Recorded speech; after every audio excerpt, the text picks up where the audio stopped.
नमस्कार मित्रांनो, आज आपण शिकणार आहोत महात्मा गांधी. पण त्याच्या अगोदर तुम्हाला एक मी गोष्ट सांगतो काय की बघा, लक्षात घ्या. मला नाही का काही लोक जो आहेत आपले, ज्यांनी आपल्या ग्रुपला ऍडमिशन केलेले, म्हणजे आपल्या पेपरसाठी ऍडमिशन केलेले, ते बाकीचे लोक अजून ग्रुपला जॉईन झालेले नाहीत.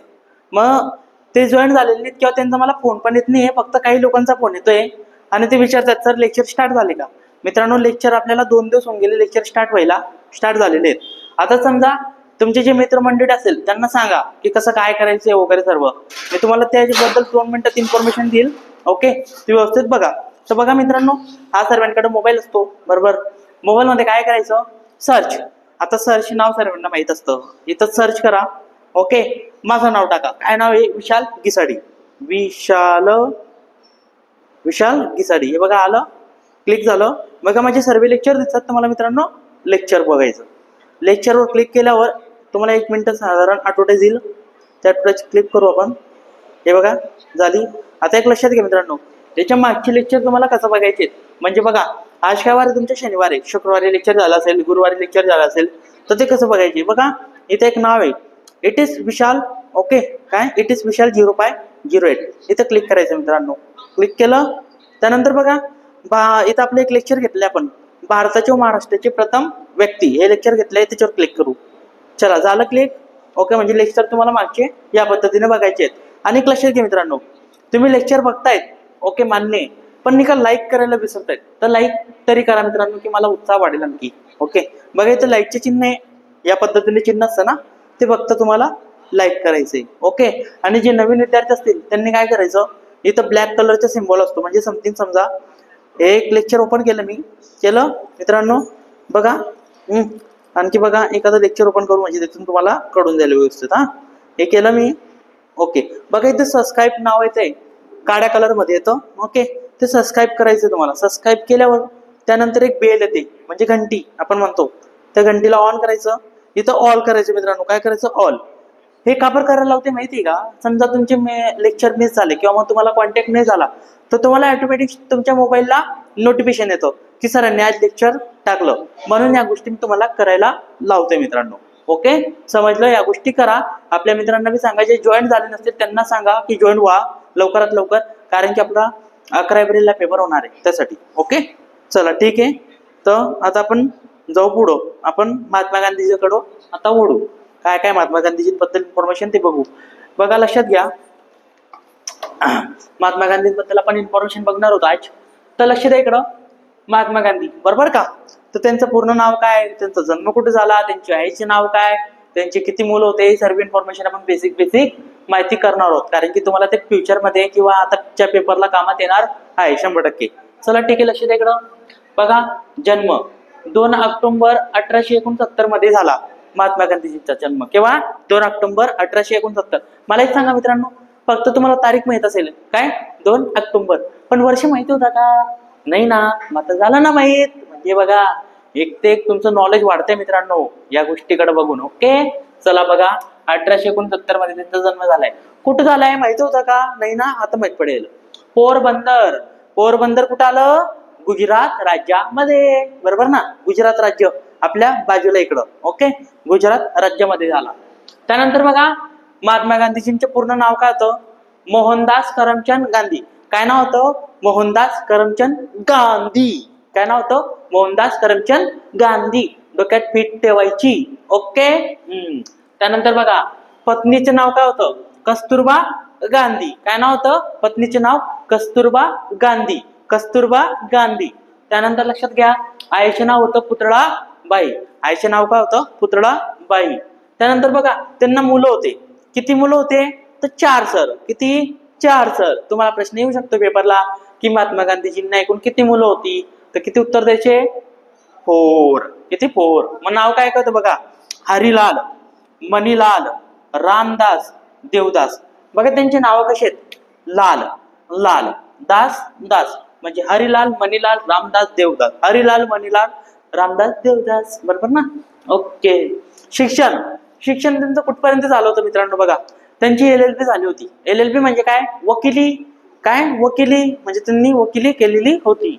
त्यानंतर बघा जीवनामध्ये कोणत्याही व्यक्तीचा एक गुरु नक्की असतो. आता मी तुम्हाला इथे युट्यूबला शिकवते म्हणजे मी तुमचा काय झालो, गुरु झालो ना, झालो का नाही? हा, तर तसंच महात्मा गांधीजींचे सुद्धा एक गुरु होते मित्रांनो. तर त्यांचं नाव होतं गोपाल कृष्ण गोखले. काय नाव होतं? गोपाल कृष्ण गोखले. काय नाव होतं? गोपाल कृष्ण गोखले. ओके. त्यानंतर त्यांनी पत्र लिहिलं होतं. पत्र म्हणजे ते साधारण पत्र नाही, आपण वर्तमानपत्र लिहू देतो. काय? वर्तमान पत्र. वर्तमान पत्र म्हणजे सर पेपर, आपला न्यूजपेपर. असे 2 पत्र लिहिले होते. हे पत्र का बरं लिहिले असते मित्रांनो, मला सांगता येईल का? चला मी सांगतो. पत्र यासाठी लिहिले की आपल्यावर ब्रिटिशांची का होती? सत्ता होती. बरोबर ना? सत्ता होती.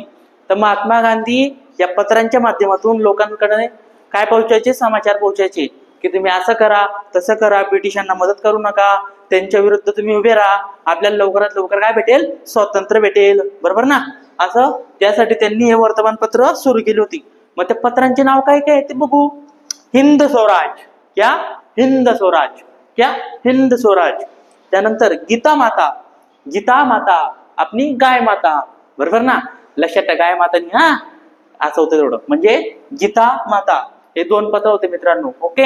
आता तुम्ही एक काम करायचं, तुम्ही सोबत वही आणि पेन घेऊन बसले असतील, हे लेक्चर थांबवायचं 1 मिनिटं आणि लिहून घ्यायचं. ओके. बघा मी साईडला होतोय, लिहून घ्या स्टॉप करून. लिहून घ्या.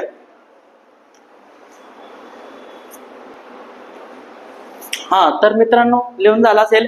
चला ठीक आहे, पुढे बघू आपण. त्यांचे बघा, त्यांना उपाध्या दिल्या होत्या. कोणत्या कोणत्या उपाध्या आहेत बघू. ओके. किंवा उपनाव. त्यांना राष्ट्रपिता म्हणून सुद्धा संबोधलं जायचं, महात्मा म्हणून संबोधलं जायचं आणि गांधी म्हणून संबोधलं जायचं. आता हे बघा, हे नावं का बरं देतात? जर एखादा व्यक्ती असतो तर ते खूप चांगलं काम करतो ना, त्यांना हे नावं दिले जातात. ओके. जसं तुम्हाला काही नाव दिलं गेलं असेल का? हा, दिलंय का घरच्यांनी? आपले घरवाले खूप छान नाव देतात. चंगू, मंगू, डंगू.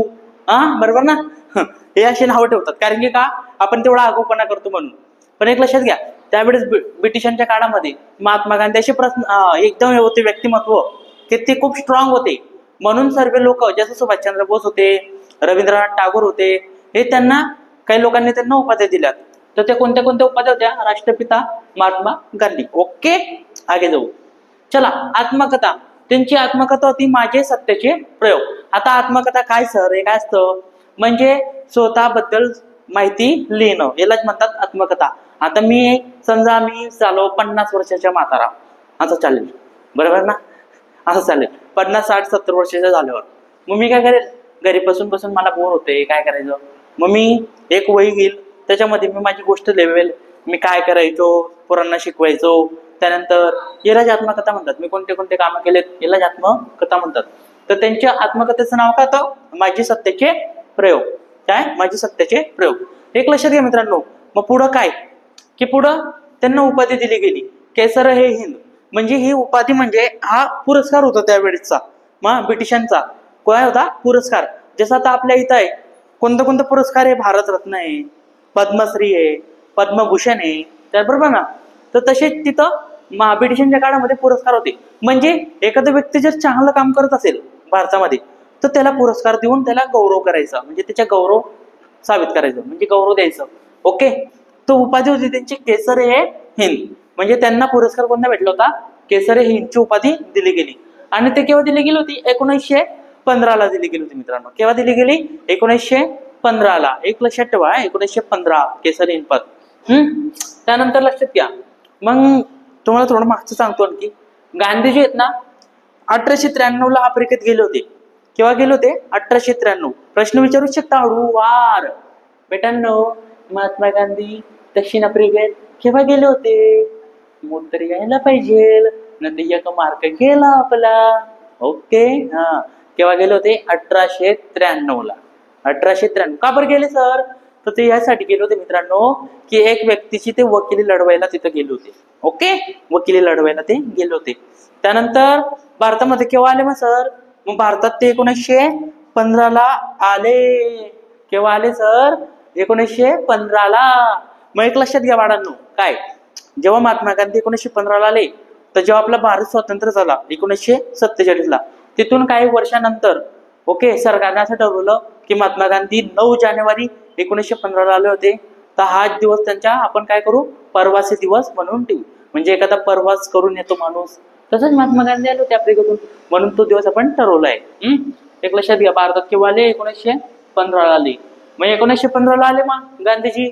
मग त्यानंतर काय, मग गांधीजी जेव्हा भारतात आले, मग गांधीजींनी सर्व भारतभर फिरले, लोकांची सिच्युएशन बघितली. कोणाला अन्न भेटायचं नाही, कोणाला पाणी भेटायचं नाही, कोणाला काम भेटायचं नाही. ओके, खूप अत्याचार व्हायचे भारतांवर. तर मग ब्रिटिशांना आपण त्यांना सबक शिकवायला पाहिजे किंवा त्यांच्या खिलाफ आपण उभं राहायला पाहिजे, असं गांधीजींना वाटलं. आणि गांधीजी कसे होते, दुबळे पतले, पण दुबळे पतले होते, पण त्यांची पॉवर किती होती, खूप मोठी होती मित्रांनो. ओके, कारण की सर्व भारत त्यांच्या मागं उभं होता म्हणून. ते एक लक्षात घ्या. मग पहिला सत्याग्रह झाला मित्रांनो, कोणता,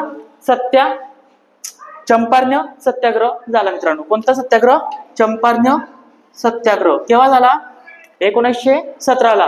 केव्हा झाला, 1917ला. केव्हा झाला मित्रांनो, 1917ला. हा, तर चंपारण्य सत्याग्रह झाला मित्रांनो 1917 मध्ये. आणि ते कुठं होतं चंपारण्य, हे बिहारमध्ये होते. आता चंपारण्य सत्याग्रह का झाला सर, याची इन्फॉर्मेशन सांगा मला. ठीक आहे बाळांनो, बघा नीट लक्ष द्या. आता मला सांगा, आपल्यावर ब्रिटिशांची सत्ता होती, बरोबर ना. मग ब्रिटिशांनी काय केलं, जे शेतकरी वर्ग होता, बरोबर का, त्यांना नाही का एकच पीक घ्यायला सांगितलं. एकच पीक घ्या तुम्ही वर्षामध्ये. तर ते पीकचं नाव होतं नीड. ओके, हे एकच पीक घ्यायचे, बाकीचे घ्यायचे नाही. मग मला सांगा मित्रांनो, आपण हे फक्त एकच जर पीक घेतलं नीड, त्याच्यावर आपण जिवंत राहू शकतो का, नाही ना. मग त्यावेळेस आपल्याला गहू, तांदूळ, ज्वारी, बाजरी या गोष्टींची आवश्यकता होती खायला, बरोबर ना. मग गांधीजींनी या गोष्टी सांगितल्या की ते असं एकच पीक घ्यायला सांगतात. मग गांधीजींनी त्यासाठी जे आंदोलन केलं होतं की आम्ही एक पीक घेणार नाही, त्याच्यामध्ये खाद्यपदार्थाचे जेवढे पीक आहेत तेवढे पण घेऊ आणि तुमच्या पण पीक घेऊ. ओके, यासाठी त्यांनी सत्याग्रह केला होता मित्रांनो, चंपारण्य सत्याग्रह. तिथपर्यंत समजलं नक्की. ओके, चंपारण्य सत्याग्रह का बरं झाला, कसा झाला, ओके, शेतकऱ्यांच्या हित म्हणून झाला तो. ओके, पुढं लिहून घ्या मित्रांनो तोपर्यंत. हा, तर मित्रांनो पुढं लिहून घेतलं ना अगोदरचं. ओके, तर पुढं बघू आपण. खेडा सत्याग्रह. हा खेडा सत्याग्रह केव्हा झाला होता मित्रांनो, 1918ला. कुठे झाला होता, गुजरातमध्ये. कुठे झाला होता, गुजरातमध्ये. बघा, हा सत्याग्रह का बरं झाला होता, आर्थिक परिस्थिती खराब झाल्यामुळे. म्हणजे आता आर्थिक परिस्थिती कोणाची, तर बघा शेतकरी जे लोक होते, तर त्यांनी जेव्हा उत्पन्न घ्यायला सुरुवात केलं, तर जेव्हा आपण समजा एखाद्या शेतमध्ये लागवड केलेली आहे काही उत्पादन वगैरे, तर तेव्हा काय झालं, मोसम खराब झाला किंवा मग बाढ आली, यामुळे शेतकऱ्यांचं काय झालं, खूप मोठ्या प्रमाणात नुकसान झालं. तर मग एक लक्षात घ्या, मग शेतकऱ्यांचं नुकसान होऊन सुद्धा ब्रिटिश लोक त्यांच्याकडून काय मागत होते, कर मागत होते, म्हणजे पैसे मागत होते. ओके, लगान मागत होते. तर हे लगान आता त्यांना कुठून द्यायचं भाऊ, हा प्रश्न पडला होता. म्हणून महात्मा गांधीजींना हा प्रश्न सांगून म्हणून त्यांनी कोणता सत्याग्रह सुरू केला, खेडा सत्याग्रह सुरू केला होता मित्रांनो. त्यानंतर बघा खिलाफत आंदोलन झालं. ते केव्हा झालं, 1920ला. आता खिलाफत आंदोलन खूप मोठं आहे, ते सांगायला भेटणे आपल्याकडे. आपल्याला फक्त इम्पॉर्टंट माहिती बघायची मित्रांनो. त्यासाठी बघा, खिलाफत आंदोलन 1920ला झालं. पण हेच आंदोलन विश्वव्यापी आंदोलन होतं. विश्वव्यापी म्हणजे काय, हे पूर्ण जगामध्ये चालू होतं मित्रांनो, फक्त भारतापुरतं मर्यादित नव्हतं, हे पूर्ण जगामध्ये सुरू होतं. त्यानंतर लक्षात घ्या, असरकार आंदोलन. काय झालं, असरकार आंदोलन केव्हा झालं होतं, 1920लाच झालं होतं. आता असरकार आंदोलन का बरं केलं गेलं होतं मित्रांनो, बघा, जे इंग्रजांना काही लोक होते ते मदत करायचे, बरोबर का. बघा, जे इंग्रजांना मदत न करणे, म्हणजे जे काही लोक होते ते इंग्रजांना मदत करायचे, तर त्या लोकांना काय सांगायचं की आता मदत करू नका आणि इंग्रजांच्या विरुद्ध तुम्ही पण उभे राहा, असं त्या आंदोलनमध्ये सांगितलं जात होतं. तर कोणतं होतं ते, असरकार आंदोलन 1920चं. त्यानंतर झालं मित्रांनो सविनय कायदेभंग. कोणतं झालं, सविनय कायदेभंग. सविनय कायदेभंग केव्हा झालं, 1930ला झालं. ओके, विना हिस्साचे आंदोलन होते मित्रांनो. कोणतं, विना हिस्सा. म्हणजे आता समजा हे आंदोलन कसं झालं, समजा एखादा मला मोर्चा काढायची आहे कोणाच्या विरुद्ध, तर मी तिथं लाठीमार, चप्पल, बूट वगैरे फेकणे या गोष्टी मी करणार नाही. एकदम शांततेने हे आंदोलन काढेन मी, आणि आंदोलन एकदम शांतप्रियेने काढून ते यशस्वी करण्याचा माझा काय राहील, प्रयत्न राहील. तसं हे आंदोलन होतं. मग महात्मा गांधींनी हे आंदोलन जेव्हा सुरू केलं, तर बिना हिस्साचे, म्हणजे कोणाला मारायचं नाही, कोणाला लाठीचार करायचे नाही, कोणावर बूट फेकायचे नाही, म्हणून हे आंदोलन सुरू केलं. आणि शांततेने आपल्याला काय त्या गोष्टी मिळायला पाहिजे. मग एक लक्षात घ्या मित्रांनो, सविनय कायदे मग कसं सुरू झालं हे पण तुम्हाला विचारू शकता. ते एक लक्षात घ्या, गांधीजींनी मीठ उचलून तेव्हा हे आंदोलनला स्टार्ट झालं. कोणतं सविनय कायदे पण. आता मीठ उचलूनच का सर हा प्रश्न, तर ठीक आहे सांगतो बघा. तेव्हा त्यावेळेस हे मिठाचे भाव जो आहे ना ब्रिटिशांनी खूप वाढवून दिले होते. म्हणजे त्यांच्यावर कर वगैरे टॅक्स वगैरे खूप वाढवून दिला. आणि हे मीठ जो आहे हे गरिबापासून ते श्रीमंतापर्यंतचं काय ते खूप गरजेचे अन्न आहे. म्हणून मित्रांनो महात्मा गांधींनी याविषयी आंदोलन केलं की मिठापासून सुरुवात केली. म्हणजे मिठाचे भाव कसे कमी कमी व्हायला सुरुवात झाली. म्हणून हे आंदोलन झालं होतं. आता हे तुम्ही बाकीचे लिहून घ्या नोटमध्ये, सांगतो पुढचं. हा तर मित्रांनो पुढे बघू. आता मागचा लिहून घेतला असेल, चला ठीक आहे. तर बघा पुढे काय झालं मग पुणे करार झाला. पुणे करार, हा पुणे करार कोणाकोणामध्ये झाला ते तुम्हाला विचारलं जाऊ शकते पेपरला. तर पुणे करार हा आंबेडकर म्हणजे डॉक्टर बाबासाहेब आंबेडकर आणि गांधी यांच्यामध्ये झाला. केव्हा झाला होता तो? 1932 मध्ये झाला. ओके, एक लक्षात घ्या मित्रांनो, आंबेडकर आणि गांधी मध्ये हा झाला पुणे करार झाला.